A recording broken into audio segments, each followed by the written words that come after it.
अस्सलाम वालेकुम नाज़रीन, एसएस न्यूज़ सां गॾु आहियां आयशा सजाद। सब खां पहिरीं अव्हां खे अहम ख़बरुनि खां आगाह कंदा हलूं।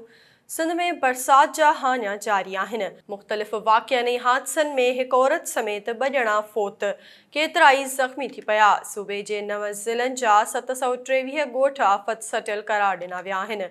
एसएस न्यूज़ जे नुमाइंदनि मूजिबि कराची जे मुख़्तलिफ़ इलाइक़नि में राति खां शुरू थींदड़ हल्की बरसात जो सिलसिलो अञा ताईं जारी आहे, जंहिं सबबि केतिराई रोड रस्ता ऐं घिटियूं पाणी में ॿुॾी वियूं आहिनि।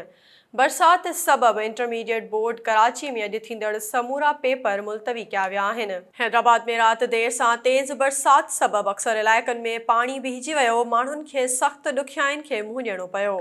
कासमाबाद, हुसैनाबाद, लतीफ़ाबाद, स्टेशन रोड, गाड़ी खातो, हालानाको ऐं ॿियनि इलाइक़नि में रोडनि ऐं रस्तनि ते गोरे जेॾो पाणी भीजी वियो। इंतिज़ामिया किथे बि नज़र न आई।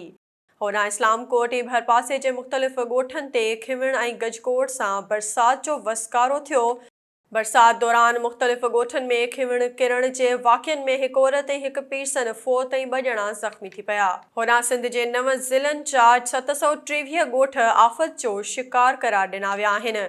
Senior member board of revenue and relief commissioner Sindh पारां जारी कयल नोटिफिकेशन मूजिबि ठट्टो, जामशोरो, बदीन, खैरपुर, नौशर फिरोज़, सांघड़, दादू, मटियारी ऐं कंबर शदात कोट जे 723 ॻोठनि खे आफ़त सटियल करार ॾिनो वियो आहे। ज़िले खैरपुर जे 4 तालुकनि जी 145 देहनि खे आफ़त सटियल करार ॾिनो वियो आहे, जिन में किंगरी जूं 43, गंबट 5, कूड़ेजी ऐं तालके खैरपुर जूं 43 देहूं शामिल आहिनि।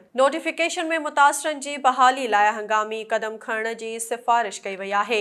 यादि रहे त अमरीका सिंध में ॿोॾि वारी सूरतहाल खे मुंहुं ॾियण लाइ $1 मिलियन इमदाद जो ऐलान पिणु कयो आहे।